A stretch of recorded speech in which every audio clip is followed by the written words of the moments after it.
여러분, 지금 인천공항이 난리입니다. 엄마, 저 사람들 다 체코에서 왔대요. 20명이나? 가족이 다 같이? 네, 맞습니다. 한 가족이 무려 20명이나 되는 체코 대가족이 동시에 한국행 비행기에 올랐습니다. 할머니부터 10대 손주까지 3대가 함께 움직인 이 전례 없는 여행이 지금 유럽 전역을 뒤흔들고 있는데요. 더 놀라운 건 그 다음입니다. 이들이 체코로 돌아간 뒤 프라하 한인마트에는 금발의 체코인들이 줄을 서기 시작했고 인천공항 입국 심사대에는 매일 수만 명의 유럽인들이 몰려들고 있습니다. 대체 이 20명의 가족에게 무슨 일이 있었던 걸까요? 단 2주간의 한국 여행이 어떻게 한 가족 전체를 바꿔놨고 유럽의 한국 열풍을 일으켰는지 믿기 힘든 이 충격적인 이야기 지금 바로 시작합니다. 시작에 앞서 좋아요와 구독 눌러주시면 한국의 더 많은 이야기를 소개하는 데에 큰 힘이 됩니다. 안녕하세요. 저는 체코 프라하에서 평범한 직장 생활을 하고 있는 안나입니다. 그날 저녁 퇴근 후 소파에 앉아 핸드폰을 보고 있었습니다. 별 생각 없이 넘기던 짧은 영상 하나가 화면에 떠올랐는데요. 서울이라는 도시의 밤 풍경이었습니다. 영상 속에는 한 여성이 밤 12시가 넘은 시각에 혼자 조깅을 하고 있었습니다. 이어폰을 끼고 여유롭게 달리는 모습이 너무나 자연스러워 보였습니다. 처음엔 믿기지 않았습니다. 유럽에서는 상상하기 어려운 장면이었거든요. 프라하에서도 밤 11시가 넘으면 여성 혼자 밖을 돌아다니는 건 권장하지 않습니다. 부모님께서도 항상 조심하라고 당부하셨고 저 역시 밤늦은 시간엔 택시를 이용하는 편이었습니다. 그런데 영상 속 서울은 달랐습니다. 거리엔 가로등이 환하게 켜져 있었고 편의점마다 불이 환하게 들어와 있었습니다. 조깅하는 여성 외에도 산책하는 사람들, 자전거 타는 사람들이 자연스럽게 오가고 있었습니다.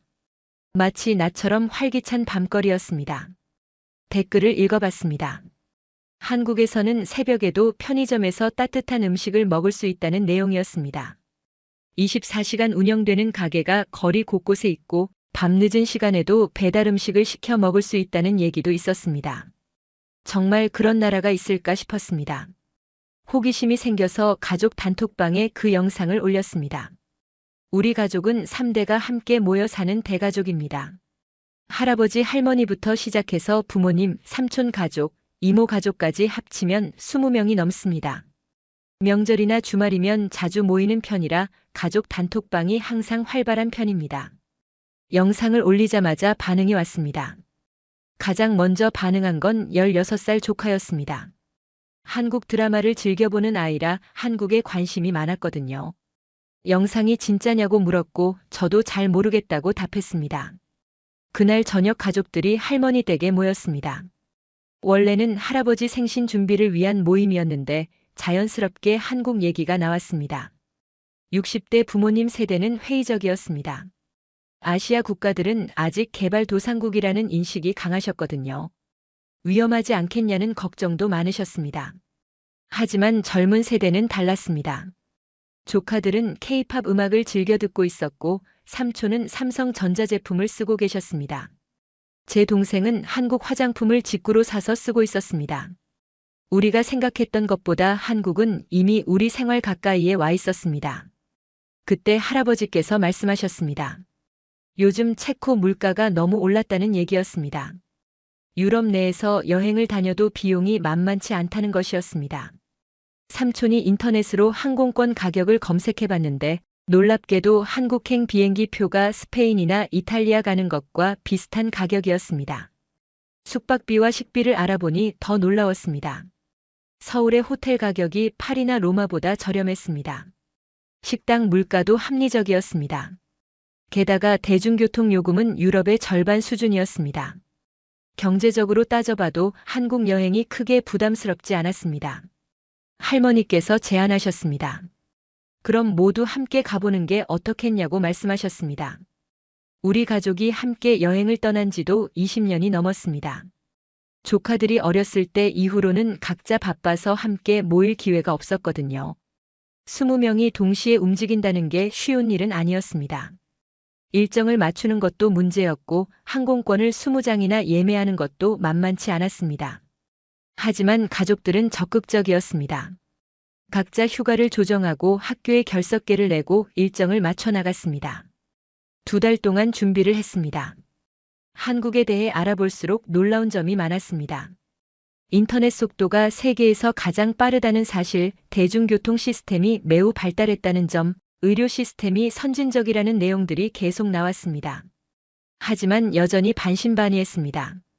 인터넷에 떠도는 정보들이 과장된 것일 수도 있었으니까요. 직접 가봐야 알 수 있을 것 같았습니다. 출발 전날 밤 잠이 오지 않았습니다. 기대보다는 걱정이 앞섰습니다. 20명이나 되는 대가족이 낯선 나라에서 무사히 여행할 수 있을까요?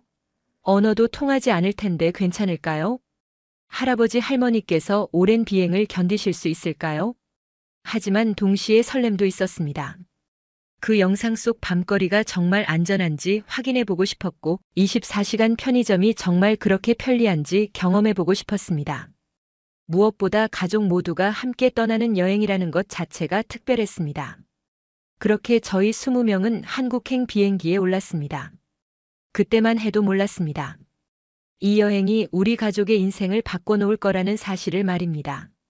인천공항에 도착한 순간은 지금도 잊을 수 없습니다. 비행기에서 내려 입국장으로 향하는 통로부터 예상과 달랐습니다. 천장 전체가 거대한 화면으로 되어 있었고 한국의 사계절 풍경이 실시간으로 펼쳐지고 있었습니다. 봄의 벚꽃부터 가을 단풍까지 마치 자연 속을 걷는 느낌이었습니다. 입국 심사를 기다리는 동안 가장 놀란 건 대기 시간이었습니다. 20명이나 되는 인원인데도 불구하고 30분도 걸리지 않았습니다. 자동 게이트가 여러 개 설치되어 있었고 여권을 스캔하고 얼굴을 인식하면 바로 통과되는 시스템이었습니다. 할아버지께서도 직원의 도움을 받아 쉽게 통과하셨습니다. 짐을 찾는 곳에서 또 한 번 놀랐습니다. 우리 짐들이 이미 한 곳에 모아져 있었습니다. 컨베이어 벨트를 한참 기다릴 필요가 없었습니다. 직원이 설명하길 같은 그룹 예약자의 짐은 자동으로 분류된다고 했습니다. 공항 시스템이 이렇게 효율적일 수 있다는 게 신기했습니다. 공항에서 호텔까지는 공항 철도를 이용했습니다. 지하로 내려가니 깨끗한 플랫폼이 나타났고 곧바로 열차가 도착했습니다. 배차 간격이 10분도 되지 않았습니다. 열차 안은 더욱 놀라웠습니다. 좌석마다 충전 포트가 있었고 무료 와이파이가 제공됐습니다. 시속 100km가 넘는 속도로 달리는데도 핸드폰 인터넷이 끊기지 않았습니다. 창밖으로 보이는 풍경에 모두가 감탄했습니다. 고층 빌딩들이 줄지어 서 있었고 그 사이사이에 녹지 공간이 조화롭게 배치되어 있었습니다. 한강이라는 강이 도시를 가로지르며 흐르고 있었는데 강변에는 공원과 자전거 도로가 길게 이어져 있었습니다. 도시 계획이 얼마나 체계적인지 한눈에 알 수 있었습니다. 서울역에 도착해서 택시를 탔습니다. 기사님께서 영어를 조금 하셨지만 완벽하진 않았습니다. 그런데 차량에 설치된 태블릿이 실시간으로 통역을 해줬습니다. 제가 영어로 말하면 한국어로 변환되어 나왔고 기사님이 한국어로 답하시면 다시 영어로 번역됐습니다. 이 시스템 덕분에 서로 편하게 대화할 수 있었습니다. 호텔에 도착한 시각은 밤 10시쯤이었습니다. 체크인을 마치고 방에 짐을 풀었는데 15살 조카가 배고프다고 했습니다. 이 시간에 문 연 식당이 있을까 걱정했는데 프론트 직원이 편의점을 추천했습니다. 24시간 운영되고 따뜻한 음식도 판다는 설명이었습니다. 반신반의하며 호텔 근처 편의점을 찾아갔습니다. 그 영상에서 봤던 바로 그 편의점이었습니다. 밤 11시가 넘었는데도 불이 환하게 켜져 있었고 손님들이 드나들고 있었습니다. 안으로 들어가니 삼각김밥, 도시락, 컵라면 등 다양한 음식이 진열되어 있었습니다. 직원이 친절하게 전자레인지 사용법을 알려줬습니다. 음식을 데워서 매장 안 테이블에 앉아 먹을 수 있었습니다. 조카들은 삼각김밥과 컵라면을 골랐고 저는 도시락을 선택했습니다. 가격도 합리적이었습니다. 하나에 2,000원에서 3,000원 정도였는데 유로로 환산하면 1유로 남짓한 가격이었습니다. 맛을 보고 더 놀랐습니다. 편의점 음식이라고 하기엔 품질이 너무 좋았습니다. 밥은 갓 지은 것처럼 따뜻했고 반찬도 신선했습니다. 조카들은 연신 맛있다며 엄지를 치켜 세웠습니다. 할머니께서도 깔끔하고 좋다고 말씀하셨습니다. 편의점을 나서면서 주변을 둘러봤습니다. 밤 12시가 다 되어가는 시각인데도 거리에는 사람들이 오가고 있었습니다. 조깅하는 사람, 자전거 타는 사람, 산책하는 연인들이 자연스럽게 보였습니다.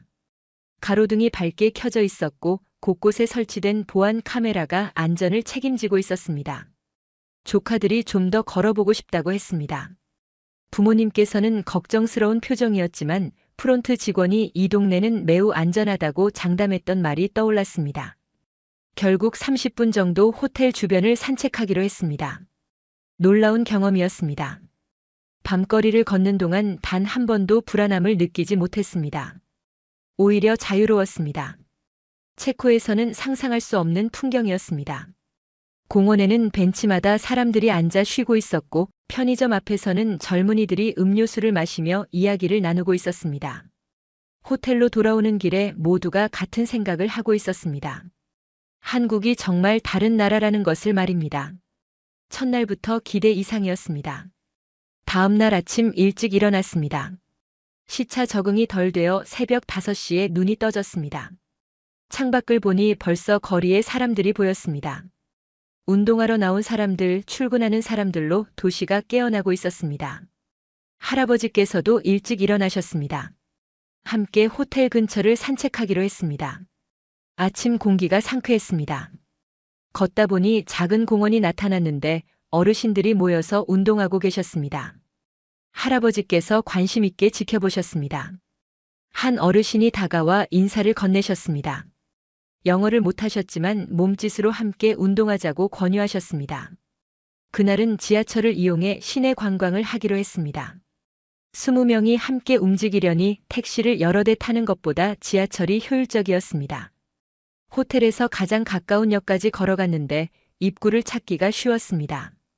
큰 표지판과 안내도가 곳곳에 설치되어 있었습니다. 지하철역에 들어서자마자 깜짝 놀랐습니다. 상상했던 것보다 훨씬 깨끗했습니다. 바닥은 반들반들하게 닦여 있었고 벽면도 깔끔했습니다. 무엇보다 냄새가 전혀 나지 않았습니다. 유럽의 오래된 지하철역들은 특유의 냄새가 있는데 여기는 그런 게 전혀 없었습니다. 교통카드를 구매하는 것도 간단했습니다.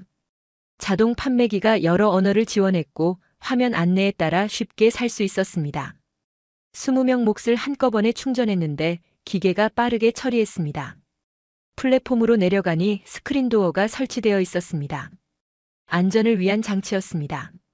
전광판에는 다음 열차가 몇 분 후에 도착하는지 정확하게 표시되고 있었습니다. 2분 30초 후 도착이라고 나왔는데 정말 그 시간에 맞춰 열차가 들어왔습니다. 열차 안도 놀라웠습니다. 좌석 배치가 효율적이었고 손잡이가 여러 높이로 설치되어 있어 어린이부터 어른까지 편하게 잡을 수 있었습니다. 노약자석이 따로 지정되어 있었고 대부분의 승객들이 그 자리를 비워두고 있었습니다. 할머니께서 앉으시려 하자 젊은 사람이 바로 자리를 양보했습니다. 지하철 안에서도 인터넷이 잘 터졌습니다. 조카들은 신기해하며 계속 핸드폰을 들여다봤습니다. 지하 깊숙한 곳에서도 통신이 원활하다는 게 놀라웠습니다. 유럽에서는 지하철 안에서 인터넷을 기대하기 어려운데 말입니다. 명동이라는 곳에 도착했습니다. 쇼핑과 음식으로 유명한 거리라고 들었습니다. 역에서 나오자마자 활기찬 분위기가 느껴졌습니다. 주말이라 사람들로 붐볐지만 혼잡하다는 느낌보다는 생동감이 넘쳤습니다. 거리를 걷다가 한 식당 앞에서 멈췄습니다. 메뉴판에 사진이 크게 붙어 있었고 영어 설명도 함께 있었습니다. 비빔밥이라는 음식이 눈에 들어왔습니다. 야채와 고기, 달걀이 밥 위에 올려진 요리였습니다. 건강해 보였습니다. 식당 안으로 들어갔습니다. 20명이 한꺼번에 들어가니 주인이 조금 당황하는 듯 했지만 곧 자리를 마련해 줬습니다. 테이블 2개를 이어 붙여서 모두가 함께 앉을 수 있게 해줬습니다. 주문은 태블릿으로 했습니다. 메뉴마다 사진과 설명이 나와 있어서 선택하기 쉬웠습니다. 음식이 나왔을 때 모두가 감탄했습니다. 색감부터 아름다웠습니다. 빨강, 노랑, 초록의 야채들이 조화롭게 담겨 있었습니다. 맛도 훌륭했습니다. 고추장이라는 매콤한 소스가 특히 인상적이었습니다. 할머니께서는 야채가 신선하고 맛있다며 만족해 하셨습니다. 식사 중에 주인이 다가와 한국 전통차를 서비스로 내왔습니다. 외국 손님이 많이 와서 고맙다는 뜻이었습니다. 그 따뜻한 배려에 마음이 훈훈해졌습니다. 계산할 때도 놀랐습니다. 20명이 배불리 먹었는데 총 금액이 생각보다 저렴했습니다. 1인당 10,000원 정도였는데 유로로는 7유로 정도였습니다. 식사 후 거리를 더 걸었습니다. 곳곳에 화장품 가게가 있었고 동생이 관심을 보였습니다. 한 매장에 들어가니 직원이 영어로 설명을 해줬습니다. 제품을 테스트해 볼 수 있게 샘플도 제공했습니다. 가격도 합리적이었고 품질도 좋아 보였습니다. 저녁이 되어 호텔로 돌아가려는데 조카들이 아쉬워했습니다. 좀 더 둘러보고 싶다는 표정이었습니다. 하루가 너무 짧게 느껴졌습니다. 지하철을 타고 돌아오는 길에 모두가 피곤했지만 표정은 밝았습니다. 한국에서의 첫 하루가 기대 이상이었습니다. 사흘째 되던 날 예상치 못한 일이 벌어졌습니다. 14살 조카가 지하철에서 핸드폰을 잃어버린 것입니다. 자리에서 일어나면서 좌석에 두고 내렸다는 걸 나중에 깨달았습니다. 부모님께서 크게 당황하셨습니다. 외국에서 핸드폰을 잃어버리면 찾기 어렵다는 걸 알고 계셨기 때문입니다. 영무실로 갔습니다. 직원에게 상황을 설명하자 침착하게 대응했습니다. 몇 호선 몇 시 방향 열차였는지 물어봤고 즉시 시스템에 입력했습니다. 놀랍게도 10분도 지나지 않아 연락이 왔습니다. 다음 역 승무원이 좌석에서 핸드폰을 발견했다는 것이었습니다. 직원이 안내했습니다. 한 정거장만 더 가면 찾을 수 있다고 했습니다.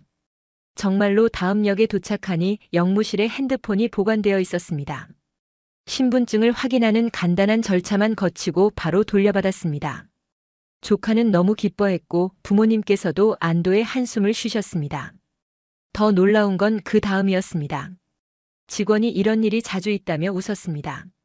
습득물 센터 시스템이 잘 되어 있어서 대부분 찾아간다는 설명이었습니다. 실제로 역무실 한쪽에는 찾아가지 않은 우산, 가방, 지갑 등이 정리되어 보관되어 있었습니다. 이런 시스템이 있다는 것 자체가 놀라웠습니다. 그날 저녁은 다른 걱정이 생겼습니다. 동생이 채식주의자인데 한국 음식이 대부분 고기나 해산물을 사용한다는 걸 뒤늦게 알았습니다. 식당을 찾기 어려울까 걱정했습니다. 하지만 검색해보니 채식 식당이 생각보다 많았습니다. 한 채식 뷔페를 찾아갔습니다. 사찰 음식을 현대적으로 재해석한 곳이었습니다. 입구에 들어서자 은은한 향이 났습니다. 나무로 된 인테리어가 평화로운 분위기를 만들었습니다. 음식은 모두 식물성 재료로만 만들어졌지만 맛이 풍부했습니다. 버섯으로 만든 요리, 두부 요리, 각종 나물 요리가 다양하게 준비되어 있었습니다. 동생은 매우 만족해했습니다. 유럽에서도 채식 식당을 찾기 쉽지 않은데 한국에서 이렇게 훌륭한 채식 요리를 맛볼 수 있다니 놀랍다고 했습니다. 채식주의자가 아닌 가족들도 맛있게 먹었습니다. 건강하고 깨끗한 맛이었습니다. 식사 후 남산이라는 산에 올라가기로 했습니다. 서울 한복판에 이런 산이 있다는 게 신기했습니다. 케이블카를 타고 올라갔는데 창밖으로 보이는 야경이 아름다웠습니다. 도시 전체에 불빛이 반짝이고 있었습니다. 정상에 도착하니 전망대가 있었습니다. 사방이 유리로 되어 있어 360도로 서울을 내려다볼 수 있었습니다. 한강이 도시를 가로지르며 흐르고 고층 빌딩들이 숲처럼 솟아 있었습니다. 멀리 산들도 보였습니다. 대도시 주변에 이렇게 자연이 살아있다는 게 인상적이었습니다. 할아버지께서 감탄하셨습니다. 도시 계획이 정말 잘 되어 있다고 말씀하셨습니다. 개발과 보존의 균형을 이렇게 잘 맞춘 도시는 처음 본다고 하셨습니다. 실제로 서울은 현대적인 빌딩과 전통 건축물, 자연이 조화롭게 어우러져 있었습니다. 전망대를 나와 주변을 걷다가 작은 카페를 발견했습니다. 산 위에 이런 카페가 있다는 것도 특이했습니다. 들어가서 차를 주문했습니다. 전통차 메뉴가 다양했는데 직원이 각각의 특징을 설명해 줬습니다. 대추차, 생강차, 유자차 등을 시켜서 나눠 마셨습니다. 차를 마시며 창밖을 바라봤습니다. 밤이 깊어갈수록 도시의 불빛이 더 선명해졌습니다. 조용한 카페에서 가족들과 함께 차를 마시며 야경을 감상하는 시간이 평화로웠습니다. 이런 순간들이 쌓여서 여행의 추억이 만들어지는 것 같았습니다. 그날 밤 호텔로 돌아와서 가족 회의를 했습니다. 지금까지의 여행이 어땠는지 각자 이야기를 나눴습니다. 모두가 만족스럽다는 반응이었습니다. 특히 할머니께서 한국 사람들의 친절함에 감동받으셨다고 하셨습니다. 길을 물을 때마다 친절하게 알려주고 어려운 상황에서도 도와주려고 했다는 것이었습니다. 나흘째 되던 날 아침 특별한 체험을 하기로 했습니다. 한복을 입어보는 것이었습니다. 북촌이라는 동네에 한복 대여점이 많다는 정보를 얻었습니다. 가족 전체가 한복을 입는다는 게 재미있을 것 같았습니다. 북촌 한옥마을에 도착하니 시간이 멈춘 듯한 느낌이었습니다. 전통 기와집들이 좁은 골목길을 따라 늘어서 있었습니다. 현대적인 빌딩 숲 사이에 이런 공간이 있다는 게 신기했습니다. 집들은 오래되었지만 잘 관리되어 있었습니다. 한복 대여점에 들어갔습니다. 수백 벌의 한복이 색깔별, 스타일별로 정리되어 걸려 있었습니다. 직원이 각자에게 어울리는 색과 디자인을 추천해 줬습니다. 할머니께는 은은한 보라색을, 할아버지께는 차분한 회색을 권했습니다. 조카들에게는 화사한 색상의 한복을 골라줬습니다. 옷을 갈아입는데 생각보다 시간이 걸렸습니다. 한복은 입는 순서와 방법이 있었습니다. 직원들이 하나하나 도와줬습니다. 치마를 입고 저고리를 입은 다음 리본을 묶는 방식이었습니다. 남자들의 한복은 바지와 상의로 구성되어 있었습니다. 모두가 한복을 입고 거울 앞에 섰을 때 감탄사가 터져 나왔습니다. 평소와 전혀 다른 모습이었습니다. 한복의 부드러운 곡선과 우아한 실루엣이 모두를 다른 사람으로 만들었습니다. 할머니께서 특히 아름다워 보이셨습니다. 얼굴에 미소가 가득했습니다. 한복을 입고 북촌 거리를 걸었습니다. 좁은 골목길을 따라 올라가니 서울 시내가 한눈에 내려다 보이는 전망대가 나왔습니다. 그곳에서 가족 사진을 찍었습니다. 전통 한옥과 현대 도시가 함께 담긴 배경이 특별했습니다. 사진을 찍는 동안 다른 관광객들도 관심을 보였습니다. 20명이나 되는 대가족이 모두 한복을 입고 있으니 눈에 띄었던 것 같습니다. 몇몇 사람들이 함께 사진을 찍자고 요청했고 기꺼이 응했습니다. 한 한국인 가족은 이렇게 큰 가족이 함께 여행 온 것이 보기 좋다며 칭찬했습니다. 점심 식사는 전통 한정식 집에서 했습니다. 한복을 입은 채로 식당에 들어가니 분위기가 더 특별했습니다. 식당 내부도 한옥 구조였습니다. 방으로 안내받아 신발을 벗고 올라갔습니다. 바닥에는 온돌이 깔려 있어 따뜻했습니다. 상이 차려지는 걸 보고 놀랐습니다. 작은 접시에 담긴 음식들이 20개도 넘게 나왔습니다. 김치, 나물, 조림, 구이 등 종류가 다양했습니다. 하나하나 맛이 달랐고 모두 정성스럽게 만들어진 것이 느껴졌습니다. 메인 요리로 나온 갈비찜은 고기가 부드럽게 익어서 젓가락으로 쉽게 떼어졌습니다. 식사 중에 주인이 와서 음식에 대해 설명해 줬습니다. 각 음식이 어떤 재료로 만들어졌고 어떤 의미가 있는지 알려줬습니다. 한국 음식은 단순히 배를 채우는 것이 아니라 건강을 생각하고 조화를 중시한다는 철학이 담겨 있었습니다. 오후에는 전통차 체험을 했습니다. 찻집에서 다도 시연을 보고 직접 차를 우려보는 시간이었습니다. 선생님이 차를 끓이는 과정을 하나하나 보여줬습니다. 물의 온도, 차를 우리는 시간, 따르는 방법까지 모든 것에 의미가 있었습니다. 직접 차를 우려보니 생각보다 어려웠습니다. 물을 붓는 각도, 우리는 시간을 맞추는 것이 쉽지 않았습니다. 하지만 그 과정 자체가 명상 같았습니다. 천천히 정성스럽게 차를 만드는 동안 마음이 차분해졌습니다. 완성된 차를 마셨습니다. 녹차였는데 쓴맛과 단맛이 조화롭게 느껴졌습니다. 선생님이 설명하길 좋은 차는 첫맛, 중간맛, 끝맛이 모두 다 제시도, 야, 계속, 르다고 했습니다. 실제로 음미하며 마시니 처음엔 약간 떨었다가 점점 부드러워지고 마지막엔 은은한 단맛이 입안에 남았습니다. 한복을 입고 전통 문화를 체험하는 하루는 특별했습니다.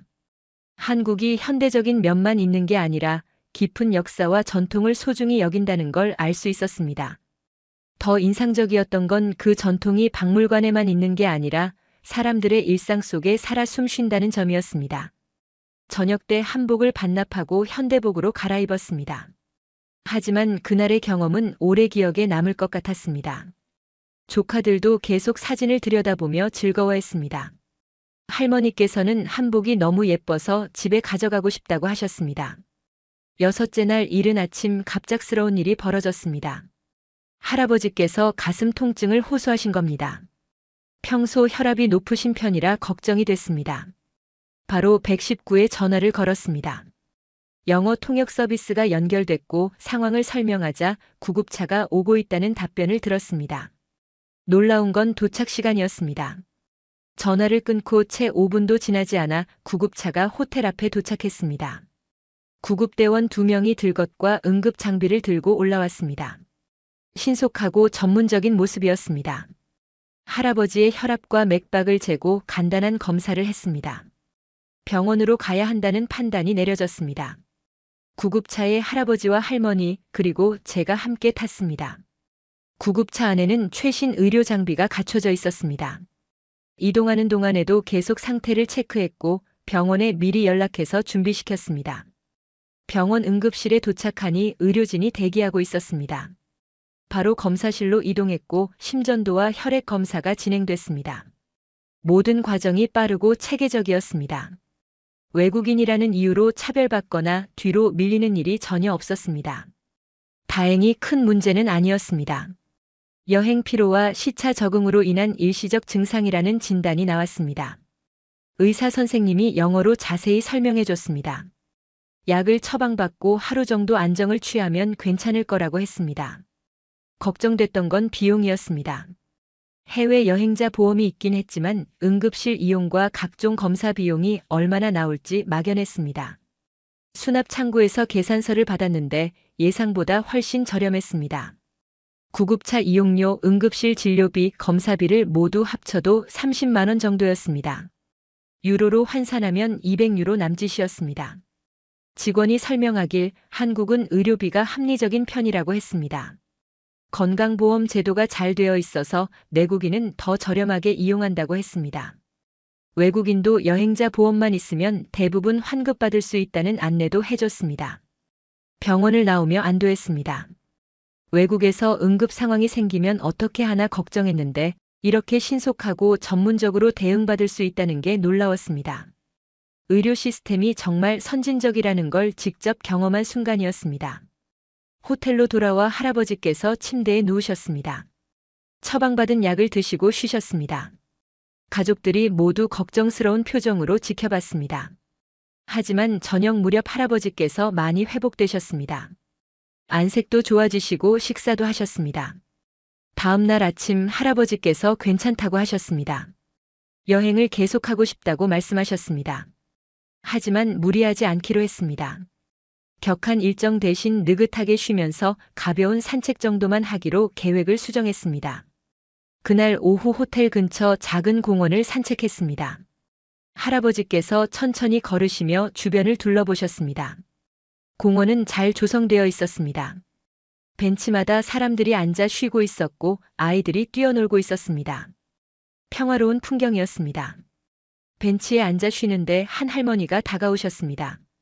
한국어로 말씀하셨지만 번역 앱으로 소통할 수 있었습니다. 어디서 왔냐고 물으시길래 체코에서 왔다고 답했습니다. 그러자 반갑다며 손을 잡아주셨습니다. 주머니에서 사탕을 꺼내 조카들에게 나눠주셨습니다. 그 할머니와 한참을 이야기했습니다. 손자 손녀가 몇 명인지, 가족은 건강한지, 여행은 어떤지 물어보셨습니다. 번역 앱을 통한 대화라 조금 느렸지만 마음은 충분히 전해졌습니다. 헤어질 때 할머니께서 또 오라고 손을 흔들어 주셨습니다. 그 짧은 만남이 따뜻했습니다. 언어가 달라도 사람의 마음은 통한다는 걸 느꼈습니다. 한국 사람들의 정이 얼마나 깊은지 알 수 있었습니다. 낯선 외국인에게도 이렇게 친절할 수 있다는 게 감동적이었습니다. 저녁에는 호텔 룸서비스로 간단히 식사를 했습니다. 할아버지께서는 완전히 회복되신 것 같았습니다. 내일부터는 다시 정상적인 일정을 소화할 수 있을 것 같았습니다. 가족들 모두 안심했습니다. 일주일째 되던 날 제 SNS에 변화가 생기기 시작했습니다. 여행 중간중간 올렸던 사진과 영상에 댓글이 쏟아지기 시작한 겁니다. 처음엔 친구들의 반응이었습니다. 한국이 정말 저렇게 깨끗하냐, 안전하냐는 질문들이었습니다. 체코 지인들의 관심이 점점 커졌습니다. 편의점 음식 사진을 올렸을 때 반응이 특히 뜨거웠습니다. 밤 12시에 이렇게 다양한 음식을 먹을 수 있다는 게 믿기지 않는다는 댓글이 많았습니다. 지하철 영상도 마찬가지였습니다. 이렇게 깨끗하고 정확한 지하철이 있다는 게 신기하다는 반응이었습니다. 친구 중 한 명이 프라하 한인마트에 다녀왔다는 메시지를 보냈습니다. 제 영상을 보고 한국 음식이 먹고 싶어졌다는 것이었습니다.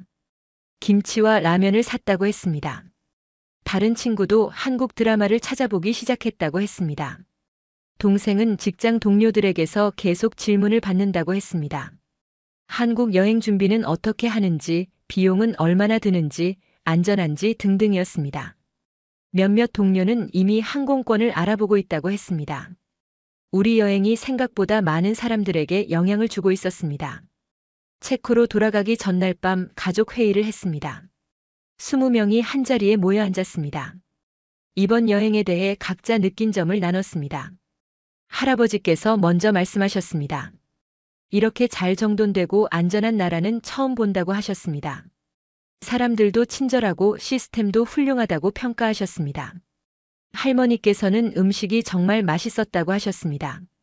건강하고 다양한 음식을 매일 먹을 수 있어서 좋았다고 하셨습니다. 특히 채소 요리가 많아서 속이 편했다고 말씀하셨습니다. 부모님 세대는 대중교통 시스템에 감탄하셨습니다. 이렇게 정확하고 깨끗한 지하철은 유럽에도 드물다고 하셨습니다. 곳곳에 엘리베이터와 에스컬레이터가 설치되어 있어서 노약자도 이동하기 편했다는 점도 좋았다고 하셨습니다. 삼촌은 기술력에 놀랐다고 했습니다. 자동화 시스템, 번역 앱, 무인 가게 등 생활 곳곳에 기술이 자연스럽게 녹아 있었다고 했습니다. 하지만 그 기술이 사람을 대체하는 게 아니라 사람을 돕는 방향으로 쓰이고 있다는 점이 인상적이었다고 했습니다. 조카들은 한국이 재미있다고 했습니다. 노래방, PC방, 편의점 등 젊은이들이 즐길 거리가 많았다고 했습니다. 무엇보다 밤늦게까지 안전하게 돌아다닐 수 있다는 게 가장 좋았다고 했습니다.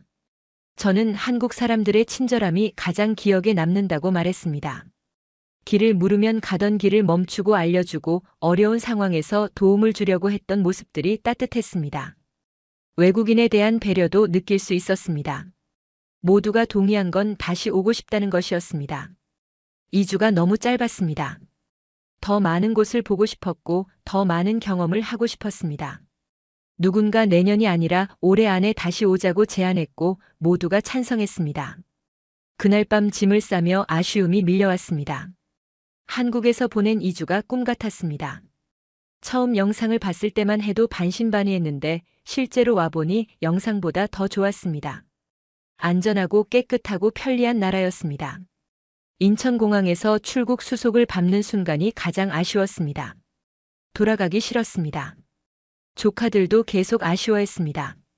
공항 면세점을 둘러보며 마지막 쇼핑을 했습니다. 화장품, 과자, 김, 라면 등을 샀습니다. 친구들 선물도 챙겼습니다. 비행기에 올랐습니다. 창밖으로 한국 땅이 점점 멀어지는 걸 바라봤습니다. 꼭 다시 오겠다고 마음속으로 다짐했습니다. 11시간의 비행 끝에 프라하에 도착했습니다. 익숙한 집으로 돌아왔지만 마음 한쪽이 허전했습니다. 집에 돌아온 다음 날부터 변화가 시작됐습니다. 친구들이 연락을 해왔습니다. 한국 여행에 대해 물어보는 전화와 메시지가 쏟아졌습니다. 커피를 마시러 나가면 한국 얘기만 했습니다. 모두가 관심을 보였습니다. 직장에서도 마찬가지였습니다. 동료들이 점심시간마다 한국 이야기를 해달라고 했습니다. 사진을 보여주면 감탄했습니다. 몇몇은 이미 항공권을 예매했다고 했습니다. 한 동료는 한국어 공부를 시작했다고 했습니다. 동네 한인마트에 들렀을 때 놀랐습니다. 체코 사람들이 눈에 띄게 많아졌습니다. 예전에는 한국 교민들만 오는 곳이었는데 이제는 현지인 손님이 더 많았습니다. 주인이 반갑게 인사하며 장사가 잘 된다고 했습니다. 한 달쯤 지났을 때 가족 단톡방이 다시 활발해졌습니다. 조카들이 한국 드라마를 보기 시작했고 삼촌은 한국 뉴스를 찾아본다고 했습니다. 할머니께서는 한국 요리책을 사셨다고 하셨습니다. 집에서 비빔밥을 만들어 보셨는데 맛있었다고 하셨습니다. 석 달이 지났을 때 다시 모임을 가졌습니다. 이번엔 다시 한국에 가는 계획을 구체적으로 짜기 위해서였습니다. 20명 전체는 어려워도 10명 정도는 갈 수 있을 것 같았습니다. 날짜를 잡고 항공권을 알아보기 시작했습니다. 저는 한국어 공부를 시작했습니다. 온라인 강좌를 신청했고 매일 조금씩 공부했습니다. 간단한 인사말과 기본 문장 정도는 익혔습니다. 다음에 가면 한국어로 주문하고 싶었습니다. 제 SNS 팔로워도 많이 늘었습니다. 한국 여행에 관심 있는 사람들이 계속 메시지를 보냈습니다. 조언을 구하는 내용이 대부분이었습니다. 어디를 가면 좋은지, 무엇을 먹으면 좋은지, 어떻게 준비하면 좋은지 물어봤습니다. 최대한 자세히 답해줬습니다. 반년쯤 지났을 때 실제로 다시 한국에 갔습니다. 이번엔 10명이었습니다. 할아버지, 할머니, 부모님, 동생, 조카 몇 명이 함께 했습니다. 두 번째 방문이라 더 여유로웠습니다. 처음 가봤던 곳도 다시 가고 새로운 곳도 탐험했습니다. 놀라운 건 변화의 속도였습니다. 반년 사이에도 새로운 것들이 생겼습니다. 새로운 지하철 노선이 개통됐고 새로운 관광 명소가 생겼습니다. 끊임없이 발전하는 도시였습니다. 지금도 계속 한국을 생각합니다. 가족들과 자주 한국 음식을 먹으러 가고 한국 영화를 보고 한국 뉴스를 챙겨봅니다. 한국은 이제 우리에게 특별한 나라가 됐습니다. 단순한 여행지가 아니라 마음으로 연결된 곳입니다. 그 짧은 영상 하나가 우리 가족의 인생을 바꿔놨습니다. 편견 없이 새로운 것을 경험하는 게 얼마나 중요한지 배웠습니다. 한국은 우리에게 많은 것을 가르쳐 줬습니다. 안전한 사회, 효율적인 시스템, 친절한 사람들이 어떻게 조화를 이루는지 보여줬습니다. 앞으로도 계속 한국을 방문할 계획입니다. 이제는 친구들도 함께 데려갈 생각입니다. 더 많은 사람들이 한국의 진짜 모습을 알았으면 좋겠습니다. 영상이나 사진으로는 다 담을 수 없는 그 특별한 경험을 직접 느꼈으면 합니다. 오늘 사연은 여기까지입니다. 체코 대가족 20명의 2주간 한국 여행 스토리 어떠셨나요? 사연의 주인공에게 응원의 댓글을 남겨주세요. 지금까지 감동정거장에서 사연 전해드렸습니다. 사연이 마음에 드셨다면 좋아요와 구독 부탁드립니다. 시청해주셔서 감사합니다.